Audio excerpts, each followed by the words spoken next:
Light light एक ऐसी energy होती है जो हमें हमारे सराउंडिंग की चीजों को देखने में हेल्प करती है। पर आज का ये वीडियो लेक्चर इस टॉपिक पे नहीं है। आज हम ये जानेंगे कि लाइट का सोर्स क्या है, उसका ओरिजिन क्या है। हेलो दोस्तों, स्वागत है आप सभी लोगों का हमारे YouTube चैनल पे। आज हम जानेंगे कि लाइट का सोर्स या ओरिजिन क्या है। उसके लिए हमें किसी एटम का एक बेसिक सा मॉडल समझना पड़ेगा।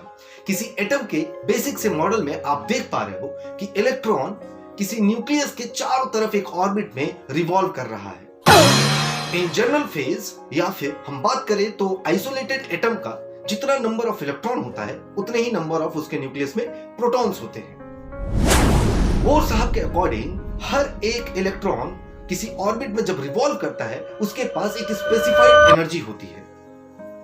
अगर इलेक्ट्रॉन हायर ऑर्बिट में रिवॉल्व कर रहा है तो उसके पास एनर्जी जो होगी वो हाई होगी, और अगर कोई इलेक्ट्रॉन लोअर ऑर्बिट में रिवॉल्व कर रहा है तो उसके पास जो एनर्जी होगी वो लो होगी। बट अगर कोई इलेक्ट्रॉन किसी हायर ऑर्बिट से लोअर ऑर्बिट में ट्रांजिट करता है, जंप करके वापस आता है, तो क्या होगा? जी बिल्कुल, अगर कोई इलेक्ट्रॉन किसी हायर ऑर्बिट से लोअर ऑर्बिट में जंप करके वापस आता है तो वो अपने अंदर से एक्सेस एनर्जी को बाहर की तरफ रेडिएट कर देता है। ये जो एनर्जी वो रेडिएट करता है वो एनर्जी इलेक्ट्रोमैग्नेटिक वेव्स के फॉर्म में होती है। ये जो एनर्जी होती है वो छोटे छोटे स्मॉल पैकेट्स के फॉर्म में होता है, जिसे हम क्वांटा बोलते हैं या फिर फोटॉन्स कहते हैं। इन फोटॉन्स के पास एक स्पेसिफिक एनर्जी होती है जिसकी वैल्यू होती है E=h न्यू, जहां पर न्यू निकलने वाले वेव की फ्रीक्वेंसी होती है। ये जो इलेक्ट्रोमैग्नेटिक वेव्स होती है वो 7 तरह की होती है। ये जो 7 तरह की इलेक्ट्रोमैग्नेटिक वेव्स है, इसमें से आप देख पा रहे हो कि एक विजिबल लाइट रेज है।